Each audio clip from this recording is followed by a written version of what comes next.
Chairs Kruger, Weinstein, Magnarelli, and Kennedy, ranking minority members, my own state senator, Senator Comrie, and the general members of the Transportation, Finance, and Ways and Means Committees. Thank you all for staying this late to hear about railroads. My name is Steve Strauss, and I am the Executive Director of the Empire State Passengers Association. ESPA is a statewide intercity passenger rail advocacy organization with parallel interest in the downstate commuter rail systems and local transit across the state.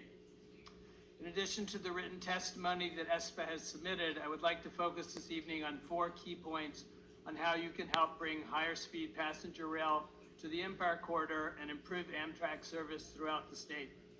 First, for those of you who are new members of the legislature this year or new members of these committees, the most important thing that you can take away from today's hearing is that under federal law passed in 2009, New York State, or states in general, pay for all Amtrak service that's shorter than 750 miles in length.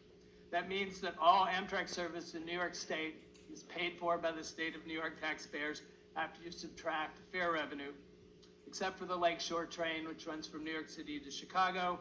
That's a long-distance train, and it is paid for by the federal government. Like the MTA, the governor and the state legislature, subject to negotiation with Amtrak, largely controlled the quantity, speed, and reliability of passenger train service here.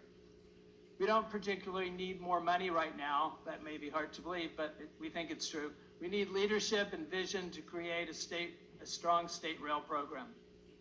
Second, all of the federal infrastructure money appropriated for intercity passenger rail improvements in the IIJA is discretionary.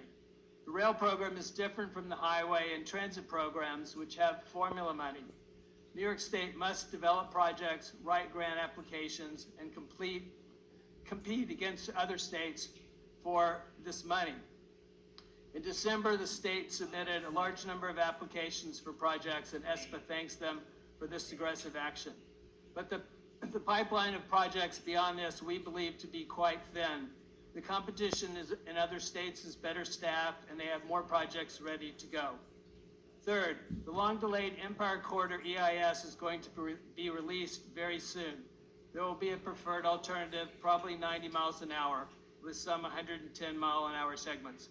This will set off a public discussion process of how the state wants to implement the EIS, and we hope that the legislature will be very involved in that as well.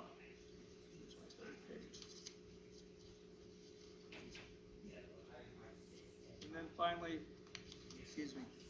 lastly, we asked you to ask Governor Hochul and Commissioner Dominguez for a multi-year capital plan for intercity passenger rail, just like the transit program and the highway program. We need a public multi-year plan.